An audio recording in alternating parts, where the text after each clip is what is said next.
Bienvenue sur Invest Academy. On se retrouve aujourd'hui pour une vidéo sur mon top action PEA pour le mois de mai 2023. Cette vidéo ne représente pas un conseil d'investissement. Je donne juste mon avis sur certaines valeurs que j'apprécie et que j'aimerais rentrer peut-être en portefeuille. Donc je vous conseille des actions que je mettrais moi-même en portefeuille si je devais investir sur un PEA, même si je le fais déjà. Donc on se retrouve directement ici, donc on est sur Coifin. J'ai déjà pré-rempli quelques critères ici, donc on est sur l'Europe. Ici, on va passer en revue tous les secteurs. J'ai pris comme pays la France. J'ai mis comme critère une market cap comprise entre 1 milliard et 50 milliards, même plus, je crois, et, euh, et 50 000 milliards, pardon. Et ici, j'ai mis le price earning, la marge EBITDA, l'enterprise value sur EBIT, le retour sur le return on equity, donc le ROE, et la net income margin.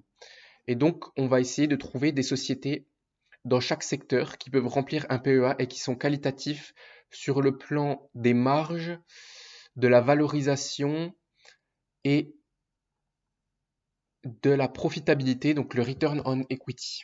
Donc voilà tout. Donc on se retrouve directement ici sur le secteur des communications et des services.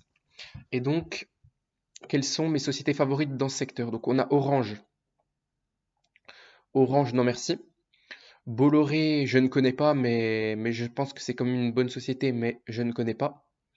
Et on a un price earning assez élevé à 60 là. Publicis, je prends, tout simplement. Donc ici, on va prendre directement, comment on peut trouver ça? Ici,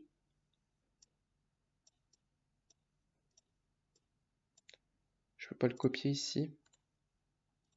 Donc communication, je vais mettre un communication. Ici, je vais prendre Publicis. Ici, parce que je trouve que c'est une société très intéressante, elle a sorti de très bons résultats, et elle est toujours, selon moi, très sous-évaluée. On a un return on equity de 13,46, donc assez intéressant. Je cherche souvent un return on equity supérieur à 10. Et on a un price earning last 12 months, donc sur les 12 derniers mois de 15. Donc je pense qu'elle pourrait mériter plus d'être mieux valorisée. Ici, historical graph, voilà. Bon, ça m'a quitté. Mais ici, on a craché un peu ici, sur la période on était le 4 mai. Donc elle a perdu 6% en séance. J'en ai profité pour en rentrer à peine en portefeuille. Parce que selon moi, elle était très qualitative et vendredi, elle a repris 3%. Donc franchement, c'est une très très belle société. Et c'est une des leaders mondiales de son secteur. Elle mange des parts de marché aux concurrents. Et elle a une très belle croissance organique. Je vais vous faire une vidéo prochainement, une petite analyse du T1 2023 là-dessus. Vivendi, ça m'intéresse pas. On est sur des marges négatives. JC Deco, donc c'est assez intéressant, mais on est très très cher au niveau du price earning, donc ça ne correspond pas à mes critères d'investissement, mais même si c'est une très très belle société familiale, il me semble. Ubisoft, marge négative, ça m'intéresse pas. Lagardère, je ne connais pas, mais on n'a pas de price earning, c'est étonnant. Ipsos, c'est pareil. Ipsos, j'achète largement. Donc ici, on est donc dans les sondages et les enquêtes qu'on donne à des grands comptes, à des grands clients, pour faire état de l'activité et de l'évolution des activités dans certains secteurs. Par exemple, euh, Par exemple, au niveau du Covid, ils ont eu pas mal de contrats pour savoir les attentes du public, donc des habitants des pays, pour, euh, pour savoir ce qu'ils en pensaient, etc. Donc je vous laisserai creuser le dossier, mais on est également très très bien, donc marge nette de 9%, return on equity de 15,5% et price earning sous-évalué de exactement 10,7 fois les bénéfices. Donc on est très très sous-évalué à ce niveau-là. Elle peut mériter au moins 13 voire 15 fois les bénéfices selon moi. et j'adore le plan qu'ils ont mis Horizon 2025 et donc c'est une société que j'aime particulièrement. Métropole TV, donc ici on a quand même donc c'est M6 je crois ici, donc grosse société à dividendes ici, c'est pas mal margé, c'est sympa. Mais la croissance est limitée. Eutelsat, return on equity très faible. TF1 également, return on equity assez faible, mais on a des sociétés qui ne vont pas croître, mais qui distribuent de très beaux dividendes. C'est quand même bien géré, que ce soit M6 ou TF1. Et voilà, Believe, je connais pas. Donc ici, on a nos deux sociétés pour la communication, c'est très bien, ça suffit. Et maintenant, on se retrouve directement sur le secteur de la consommation discrétionnaire. Consommation discrétionnaire, donc c'est classé par market cap. Ici, on va se mettre tout de suite ça ici. Ça bouge à chaque fois, return on equity et net income margin, voilà. Donc LVMH, incontournable bien sûr, mais on est quand même à 32 fois les bénéfices. Donc c'est très très élevé. Return on equity de 28, intéressant. Net income margin de 18, donc c'est assez intéressant. Ensuite on a du Hermès, donc on est 2 fois plus valorisé sur le price earning. Donc on valorise la qualité et la croissance, donc un meilleur return en equity et une marge de 10 points plus élevée.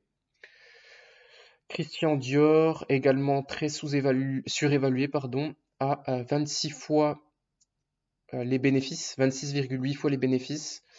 On a des très bons ratios, on a 7,32 de marge nette, par contre on est un peu sous-évalué par rapport aux autres concurrents du secteur. Ici, je mettrais du Kering quand même, parce qu'on est seulement à 20 fois les bénéfices.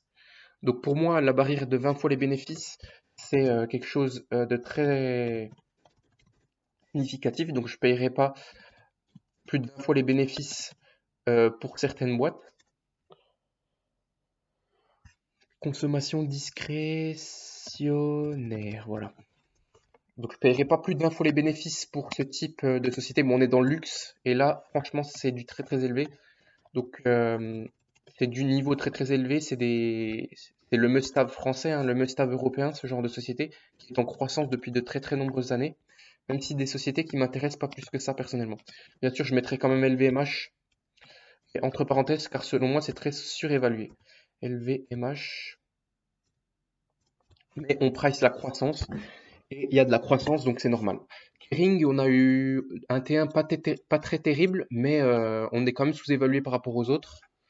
On a une stabilité du T1, des marges très élevées, c'est ce que j'apprécie ici sur le dossier. Donc Kering, vous voyez, on a 20 fois les bénéfices, donc c'est assez intéressant, et on marge comme LVMH. Mais c'est très dépendant de Gucci, et il va falloir redresser Gucci. On a changé de directeur, il me semble, récemment. Ici, compagnie, c'est Saint-Gobain, ça? C'est quoi? Ah non, c'est Michelin. Ok, c'est Michelin. Non, c'est ça, c'est bien Michelin, je l'ai pas vu. C'est ça, c'est Michelin. Michelin. Zut.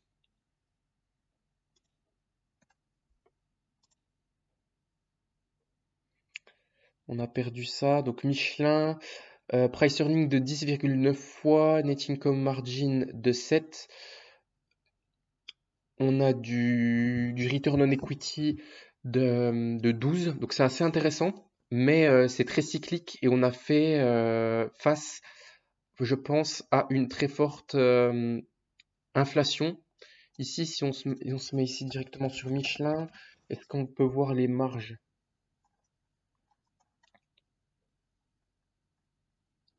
Ici, on a quand même maintenu de bonnes marges en 2022. C'est pas ce à quoi je m'attendais ici. Au niveau du T1, qu'est-ce qu'on nous dit? Ah, ils sont chiants. Parce que j'ai pas l'abonnement premium de Michelin. Du coup, c'est tout bon. Bon, bref, Michelin, ça reste assez intéressant au cours actuel, je pense.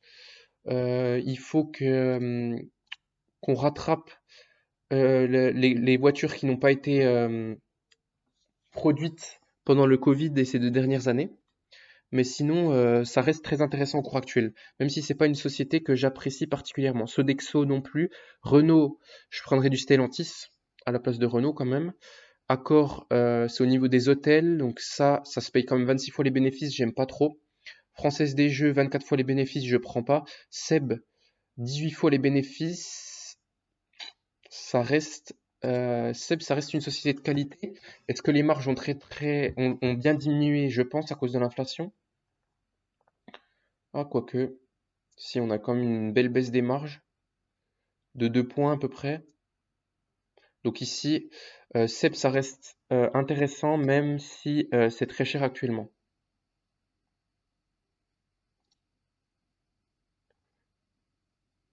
C'est pareil, ils veulent pas que... Je peux pas voir les résultats, ça m'énerve. Voilà, c'est tout bon. Valeo, Forestia, Trigano. Trigano, très très belle société de qualité, donc dans les véhicules de loisirs. Donc ici, je mettrais bien volontiers du Trigano qui est très très sous-évalué. J'en ai en portefeuille personnellement. Et donc, ça reste une société de très très bonne qualité. Vous voyez, on a 9,1 fois le price earning, les bénéfices. On a un return on equity donc assez énorme de 22. Donc si vous comparez, il n'y a pas beaucoup de sociétés qui sont au-dessus de 22 fois le return on equity actuellement.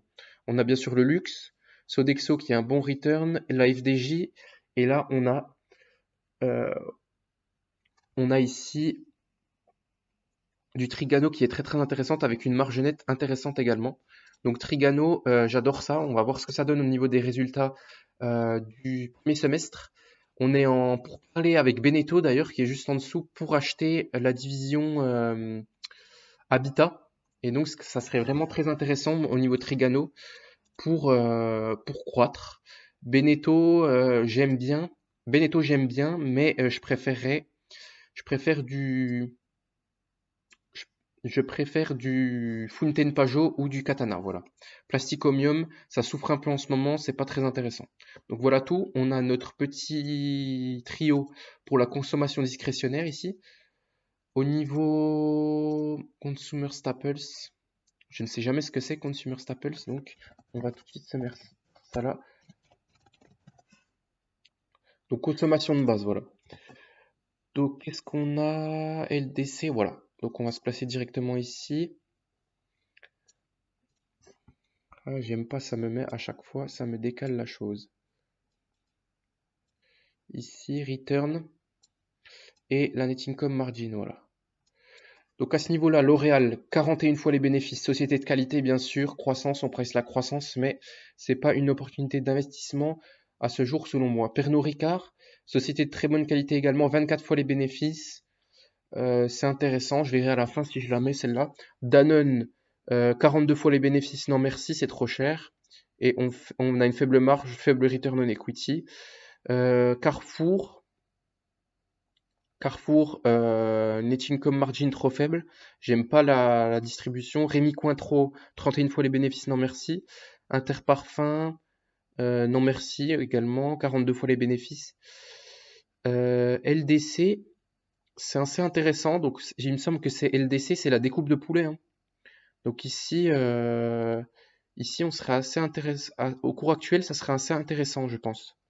Donc LDC en consommation de base, c'est assez intéressant. Bon, on a une belle croissance depuis. On a eu un beau rattrapage, on était à 82 € l'action en avril 2022 et là on se retrouve à 112, donc c'est assez intéressant à ce niveau-là. Donc LDC, c'est assez intéressant. Si je retourne ici. LDC, 12 fois les bénéfices, return on equity de 10, marge nette de 3. Bon, on a une marge nette assez inférieure, mais il me semble qu'on est leader sur notre secteur quand même. Donc ici, consommation conso de base. C'est bizarre parce que je vois pas de Veralia pour moi. Veralia, ils le mettent dans l'industrie, mais pour moi, c'est de la conso. Ça dépend des choses, mais ça me le classe dans la consommation cyclique. Discrétionnaire des fois. Donc c'est tout. Donc ici, moi, je vais quand même vous en mettre deux. Je vais mettre du Pernod Ricard. Pernod Ricard, j'aime bien, on a un mot là-dessus. Donc à ce niveau-là, ce que je peux mettre, c'est du LDC et du donc Pernod Ricard, qui est assez intéressant, même si c'est surévalué selon moi. Mais on est sur une société qui a un moat, donc, mais on est aussi assez sur un secteur, on est que sur l'alcool quasiment. Donc ici, à ce niveau-là, si vous voulez pas investir dans des business critiquables, donc l'alcool et le tabac, et ben Pernod Ricard n'est pas fait pour vous. Ici, on devait chercher LDC, voilà. Donc il me semble que c'est de la découpe de poulet, LDC. Oui, c'est de la vente et de la découpe de poulet, hein. Production, conditionnement, commercialisation de produits de volaille, voilà. Donc ici, selon moi, c'est assez intéressant. Et il me semble que la société est familiale, donc franchement, c'est vraiment pas mal. À ce niveau-là, on change directement de critères, on passe aux critères suivants. Au niveau de l'énergie, qu'est-ce qui est intéressant ici? Ici, je vous mettrai du Technip. Je viens de vous faire une vidéo récemment. On a un très beau return on equity. Ici, price earning et net income, voilà. Donc à ce niveau-là, total cyclique, bien sûr. Les prix du pétrole redescendent, donc les bénéfices ont forcément baissé cette année et dans les années à venir, mais ça reste intéressant. Je pense qu'on est quand même sur un best in class au niveau pétrolier et on se tourne vraiment sur le renouvelable chez Total. Et donc c'est intéressant à ce niveau-là pour être moins cyclique face au prix du pétrole, même si faut quand même toujours investir dans les capacités de production actuellement parce qu'on a eu des sous-investissements ces dernières années dans les puits de pétrole, dans le forage, etc. Et on a toujours autant besoin de pétrole et donc il y a de gros investissements qui arrivent, mais on se tourne également sur la transition énergétique, donc avec les énergies renouvelables, qui est très intéressante au niveau de Total, si j'ai pas creusé le dossier. Et bien sûr, après, GTT surévalué selon moi, on est à 28,5, même si la société est de qualité. On a quand même un return on equity de 50, donc c'est intéressant. Et on a une marge nette de 41,74. Donc ici, franchement, on est sur une société de très très bonne qualité, mais elle fait rêver les gens au niveau. Donc elle fait des méthaniers, hein, il me semble, pour le métal et le liquide, le gaz naturel liquéfié. Elle fait des cuves, donc c'est très en vogue actuellement en ce moment. On a des très bons carnets de commandes, et voilà. Et Technip, franchement, c'est une de mes pépites du moment, Technip. On est sur une mid-cap là, return on equity de 20, price earning de 10,4 et net income de 5,24. On a 2,8 milliards de cash. Ça reste très intéressant, on augmente les marges actuellement. Donc selon moi, c'est vraiment la société à avoir actuellement. Elle n'est pas très cyclique. Ici, c'est vraiment de l'ingénierie sur l'énergie, Technip. Et donc, ça reste une des sociétés les plus intéressantes au niveau du secteur énergétique pour votre PEA. Donc voilà, on a fait le tour ici de l'énergie. Donc Technip Energies, bien sûr, parce qu'il y a aussi Technip MC côté aux États-Unis. Donc celle-là, elle n'est pas cotée depuis très très longtemps parce qu'elle vient de la scission de Technip FMC. Donc ici, on continue directement avec le secteur financier que je n'apprécie pas du tout. Sur les banques, BNP, donc je vais pas vous conseiller de banque parce que je déteste ça. Tikeo, Score, Rothschild, Coface, Altamir. Moi, les deux que je vous conseillerais, franchement, ici en se basant là-dessus, Tikeo, Rothschild, Coface, Altamir, Quentin, Peugeot Invest, Rothschild, ou Worldline.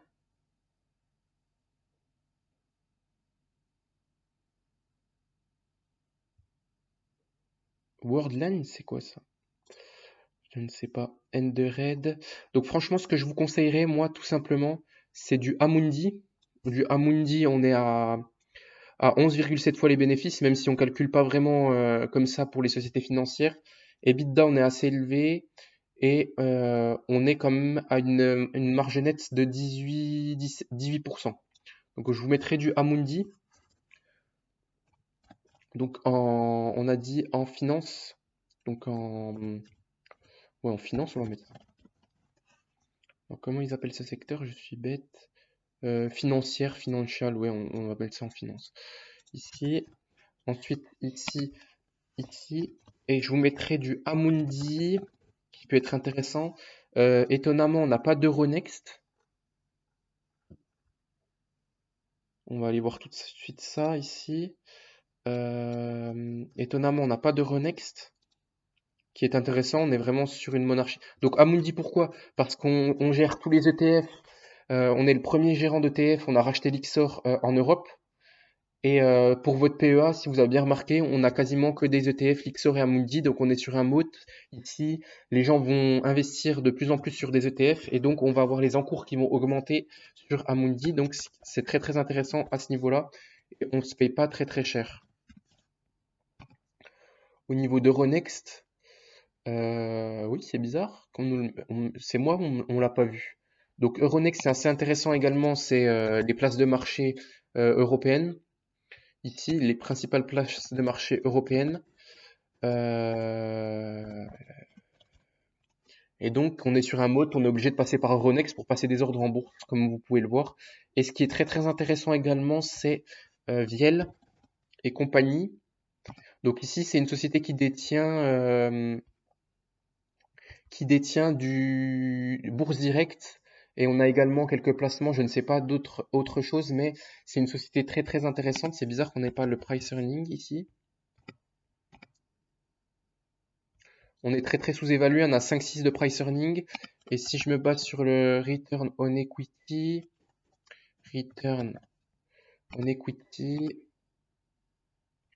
on est également pas mal.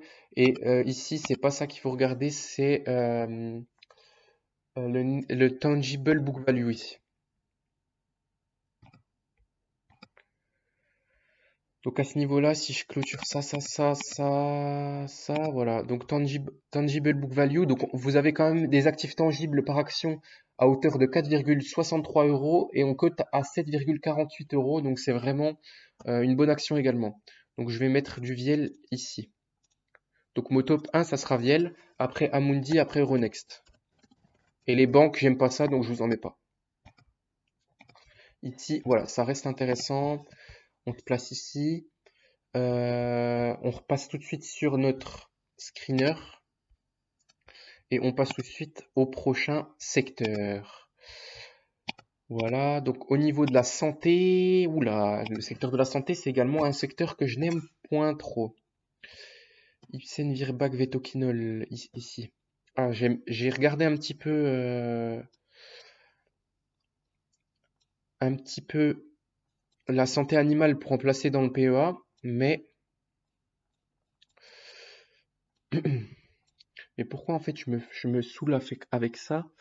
Ici, j'enlève ça et c'est tout bon. Donc Trading Country, si j'enlève ça,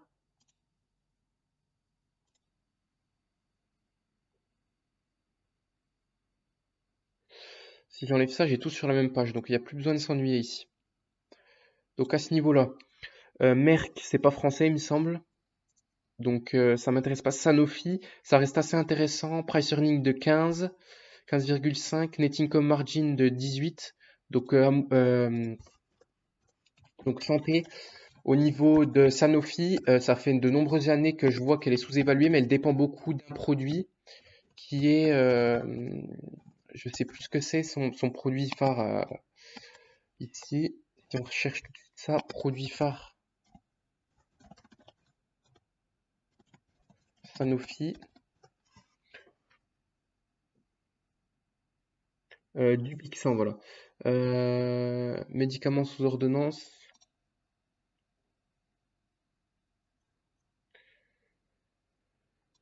Traitement comme les eczéma adolescents. Donc, il me semble qu'on a une très très grosse part du chiffre d'affaires qui dépend juste de ce médicament. Et donc, faut faire quand même attention. Et si leur Luxottica, 39 fois les bénéfices, c'est non. Sartorius Stedim, ça a bien baissé, mais c'est non. Eurofin Scientifique, 23 fois les bénéfices, non. Biomérieux, c'est non. Peut-être Ipsen. Ipsen qui reste assez intéressante à 16,2 fois les bénéfices. Et return on equity très très beau à presque 20.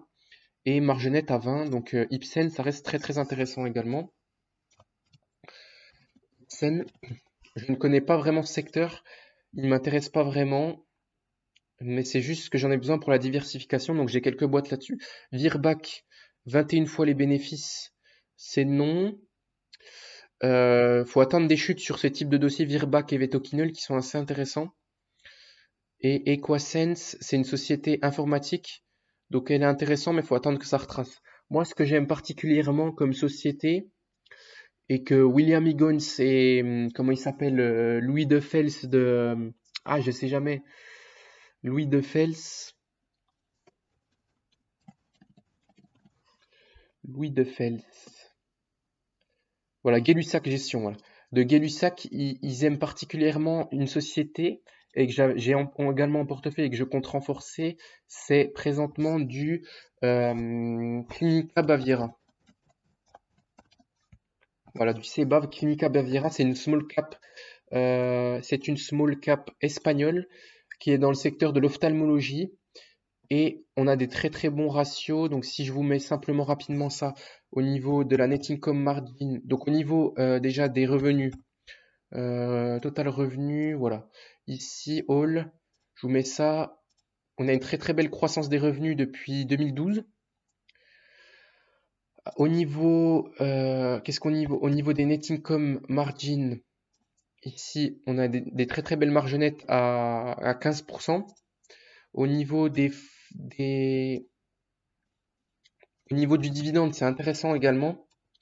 Du dividende, ici, on se met là, on se met là. Au niveau du dividende, c'est assez intéressant également qu'il est en croissance, qui suit les résultats. Si je vous mets les net income et les free cash flow, donc les résultats nets et le flux de trésorerie disponible au niveau de l'activité, ici, free cash flow, on va voir que c'est vraiment pas mal également là-dessus, si je vous le mets sur le même dossier. Voilà. Donc on voit que les free cash flow suivent les net income et montent un peu même depuis IFRS 16. Et au niveau return on equity, c'est le pied. C'est vraiment le pied. Ici, return. Au niveau qualitatif, vous voyez, on a quand même 48% de return on equity. Et ici, si on se base sur le ROCE, donc si on va sur Guru Focus ici, Guru Focus, direct, voilà, je fais pas un peu en n'importe quoi, voilà. Guru Focus, j'aime bien regarder le ratio qui est le ROCE, parce que si on a beaucoup de dettes ou beaucoup de trésorerie, le return on equity est un mauvais indicateur. Clinica Baviera. Donc les côtés bien sûr en Espagne, à Madrid. Et donc au niveau du dossier, voilà, on a 9 années de profitabilité sur 10 ans. Au niveau des marges, on est sur des records. Au niveau ROCE, vous voyez, on a 40. Donc on est sur une très très belle société. Price to free cash flow, actuellement on est à price to free cash flow 7,79, price to operating cash flow 6,09 et price earning 10,32. Donc là ici franchement on est très très sous-évalué et c'est une société que je mettrai ici également. Donc même si c'est coté en Espagne, il y a juste ce qui est dommage, c'est la retenue à la source de 30% sur les dividendes, mais ça nous donne quand même un très bon rendement. Clinica Baviera, voilà. Ici, on a presque 7% de rendement, donc 7% moins 30%, ça nous donne du 4,9% de rendement. Donc ici, c'est assez intéressant, 4,9% de rendement. Voilà, très intéressant ici. On retourne direct sur notre screener ici et on continue. Je vais essayer d'accélérer un petit peu pour pas être trop long. Au niveau du secteur industriel, on a beaucoup de sociétés qui m'intéressent. Ah, c'est chiant ça. À ce niveau-là, on va quand même mettre Country France parce que on a quand même des sociétés qui viennent s'ajouter. Du Caterpillar, c'est pas très français, donc je préfère remettre ceci. Coulomb.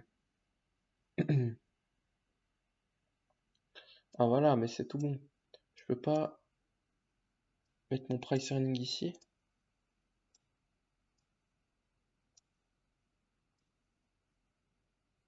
Price earning, return on equity, si je le mets là, et net income margin ici. On teste un peu des choses, on va voir ce que ça donne quand même. Voilà, c'est beau. Donc Schneider ici, 26 fois les bénéfices. La société est qualitative, mais c'est pas pour moi. Vinci, ça reste assez intéressant au cours actuel. Donc ici, on est sur quoi, on a dit? L'industrie. Donc industrie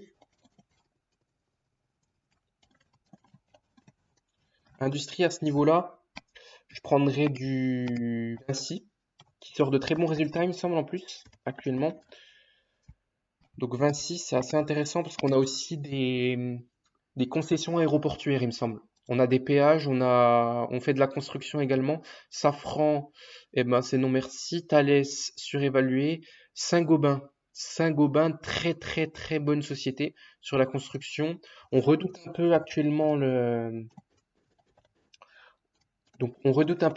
une récession et un ralentissement du marché de la construction à cause de moins de transactions sur le marché immobilier. Et donc, ça peut à court terme impacter les résultats, mais on est quand même sur un price earning de 9,2, ce qui est assez intéressant, et un return on equity de 14. Donc, franchement, la société est très qualitative. Le Grand, c'est également qualitatif, mais surévalué selon moi. Aéroport de Paris, non merci. Dassault, surévalué. Bouygues, Bouygues, marché non, ça croît pas beaucoup. Faible marge et return on equity inférieur à 10, c'est non merci. Bureau Veritas surévalué. Eiffage, ça peut être intéressant au cours actuel. Eiffage également, ça peut être assez intéressant. Donc il me semble qu'on est purement dans la construction Eiffage. Téléperformance, donc je vous renvoie sur ce qu'a dit Thierry. Je pense que ça reste quand même une belle opportunité. Elle s'est changée à plus de 30 fois les bénéfices quand même, cette société. Et là, on a eu un petit scandale et on a un retour sur terre. Donc, return on equity à 19, price earning à 15. Je mets également du téléperformance, qui peut sembler assez intéressant ici. Et on a eu on a une tentative d'achat à ce niveau-là. Si je mets téléperformance, je ne sais plus le nom de la société. Ici, téléperformance, Majorel, voilà. Donc ici, au niveau de Majorel, on a eu une offre d'achat sur Majorel, donc elle pourrait impacter franchement positivement les bénéfices selon moi, mais on n'a pas aimé cet achat. J'ai pas analysé le dossier précisément, mais bon. Jetlink, non merci. Alstom, non merci. Compagnie de l'Odet, non merci. ALD, c'est assez intéressant. On a une grosse dette. On est plutôt sur du financier, mais c'est assez intéressant au niveau ALD. On est sur le leasing de voitures. Rexel, je m'intéresse très très fort à ce dossier actuellement parce que j'ai vu que la financière de la Clarté elle avait fait une belle analyse là-dessus. On est quand même sur un return à 18, un price earning à 7 et une marge à 5%. Donc Rexel, c'est très très intéressant. Je le mets même en grand parce que je compte peut-être en rentrer en portefeuille Rexel. Donc Spy, non merci. Surévalué, Elis surévalué. Air France sous-évalué mais trop cyclique. Colas, je préfère les autres. Nexan, c'est assez intéressant également, mais bon, j'ai déjà mis beaucoup de sociétés ici. Euh, ID, non intéressant également. Lizzy, non intéressant. Steph. Voilà, je vais vous mettre en position 1. Je vous mets quand même mes pépites Steph. Donc, numéro 1. Ici, Steph, c'est du numéro 1. Ensuite, je mettrai du Rexel. Je mettrai 2. Et Saint-Gobain, 3. Et après, du Vinci et le reste, quoi. Mais selon moi, Steph, c'est ma pépite du moment.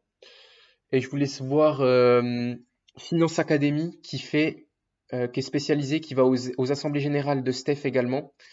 Et c'est une très très belle société qui a un très beau moat. Au niveau, au niveau technologique, Alten Soitec, eh ben décidément ils veulent pas me le mettre Column. Ils veulent pas me le sauvegarder comme ça. Ah ok, mais si je le remonte comme ça et je le verrouille après, ça devrait être bon pourtant. Return on equity.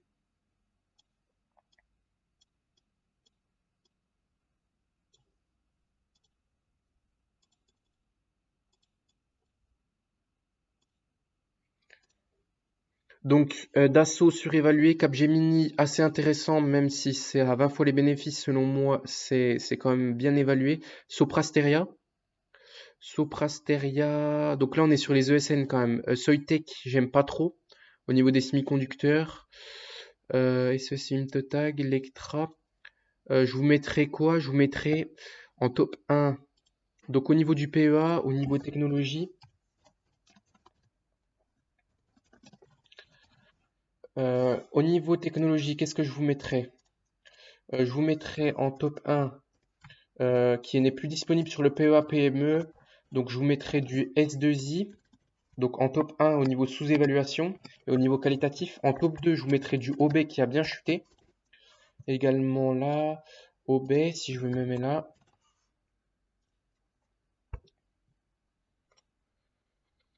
OB, on est à 16,5 fois les bénéfices ici. Donc on perd 10% depuis le début de l'année, 13% depuis un an.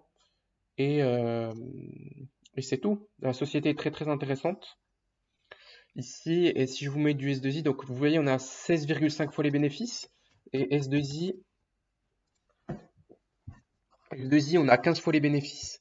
Et Alten, ce que j'aime bien aussi, Alten, vu qu'on voit pas, Alten, on est à 11 fois les bénéfices? Qu'est-ce que c'est que cette embrouille là?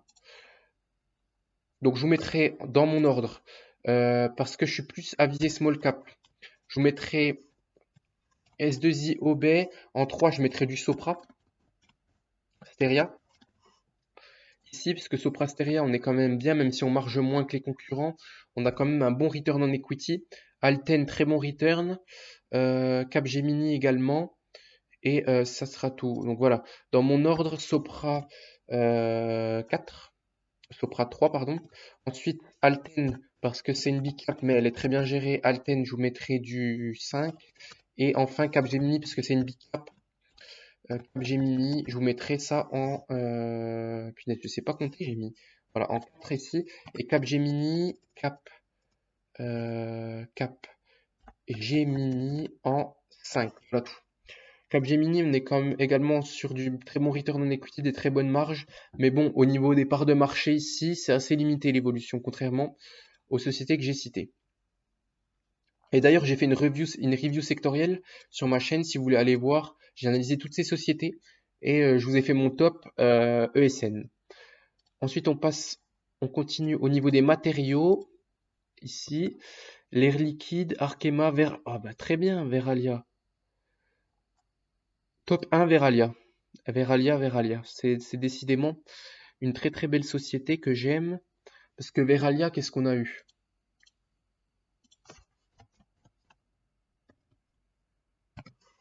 Veralia, on a eu quand même une hausse du... Et punaise, mais c'est parce que je suis pas connecté qu'ils me mettent ça? CDC détient 10% du véhicule. Parce que Veralia ici, si on se place ici, vous voyez, Veralia, on a eu un T1 très positif et une très bonne année 2022. On a un pricing power et on est sur un secteur en croissance, donc les contenants en verre. Et on a acheté, bon, je vais faire une vidéo aussi là-dessus, mais, mais décidément, qu'est-ce qu'on a ici?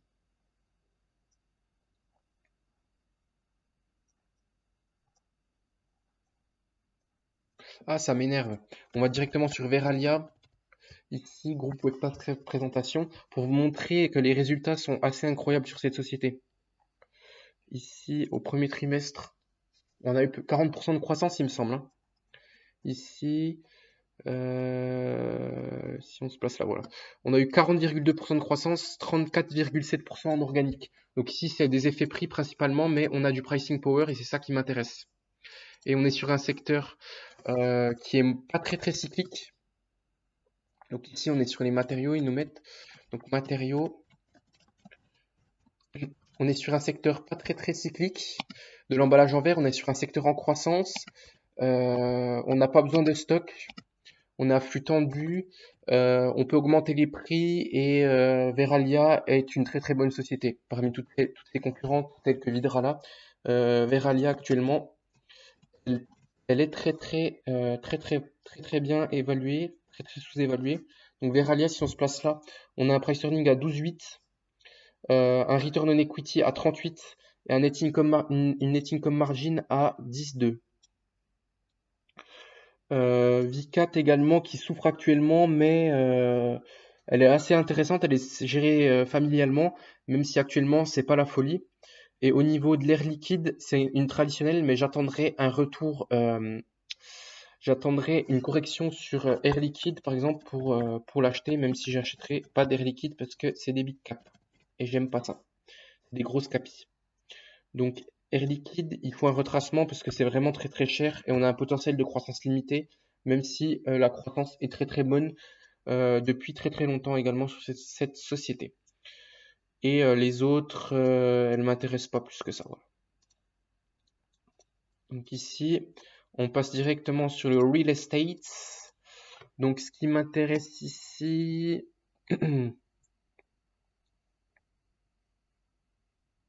Gessina, donc on est sur des... Donc on les analyse pas vraiment comme ça, mais je dirais quand même du... Ah punaise, je sais plus comment on appelle ça. Euh... Bassac. Bassac et Kaufman. Je prendrais Bassac et Kaufman parce que selon moi, c'est des sociétés sous-évaluées. Mais bon, actuellement, c'est pas le secteur où il faut forcément y investir, euh, où il faut forcément investir actuellement, hein. Mais bon, là, on est sur des foncières, donc je connais pas trop les foncières. Moi, c'est pas mon secteur. J'ai jamais fait d'analyse de foncières. Je vous laisse aller sur la chaîne de Top Invest, Top Invest, la chaîne de Thierry qui fait des très bonnes vidéos là-dessus. Mais je vous mettrai ici au niveau immobilier. Moi, je vous mettrai du Bassac et du Kaufman. Proposez-moi en commentaire si vous en avez d'autres, mais c'est celles que je connais qui sont qualitatives selon moi. Ensuite, on se place sur les utilities. Et donc au niveau utilities, Veolia, Neoen, Ruby. Ruby, hein. Ruby. EDF, Engie. Ruby qui a sorti de très bons résultats en plus.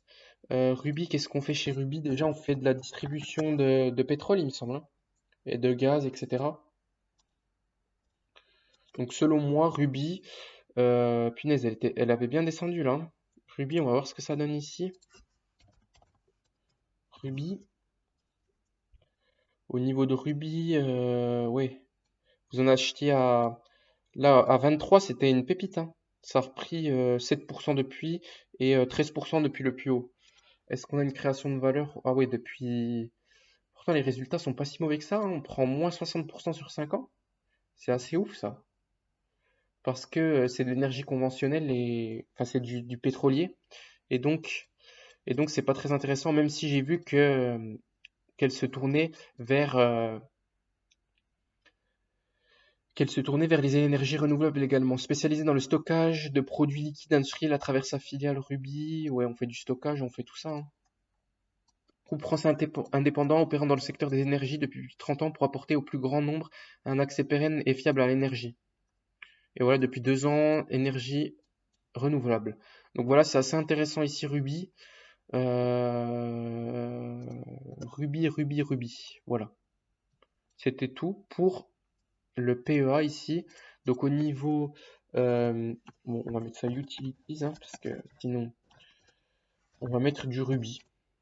Ruby, c'est la seule qui correspond à mes critères. Sous-évaluation. On a un gros dividende pour ceux que ça intéresse. On est plutôt. On a seulement 3 milliards de capis sur Ruby. Ah, je trouve ça dingue. Je pensais qu'elle était plus capitalisée. Donc price earning de 10, intéressant, return on equity presque 10 et net income margin de 3,68. Donc on est quand même pas mal ici parce que j'aime bien Veolia, mais c'est surévalué selon moi, 26 fois les bénéfices. On n'a pas un bon return on equity et voilà. Donc ici on a balayé un peu tous les secteurs. Je vais vous faire une petite review PEA PME. Et donc voilà. Donc là je vous remets ici donc ce que je pense ici des sociétés. Donc ici, communication publicité Ipsos, consommation discrétionnaire Kering, LVMH et Trigano. Donc LVMH surévalué, donc je l'ai mis entre parenthèses. Consommation de base, LDC et Pernod Ricard parce que c'est surévalué selon moi. Énergie, Technip et Total, donc Technip en numéro 1 parce que c'est moins cyclique et moins dépendant et, euh, et c'est intéressant tout simplement. Mais c'est finance. Ah mais ça a sauté là. Finance, Euro, Euronext ici. Et ici,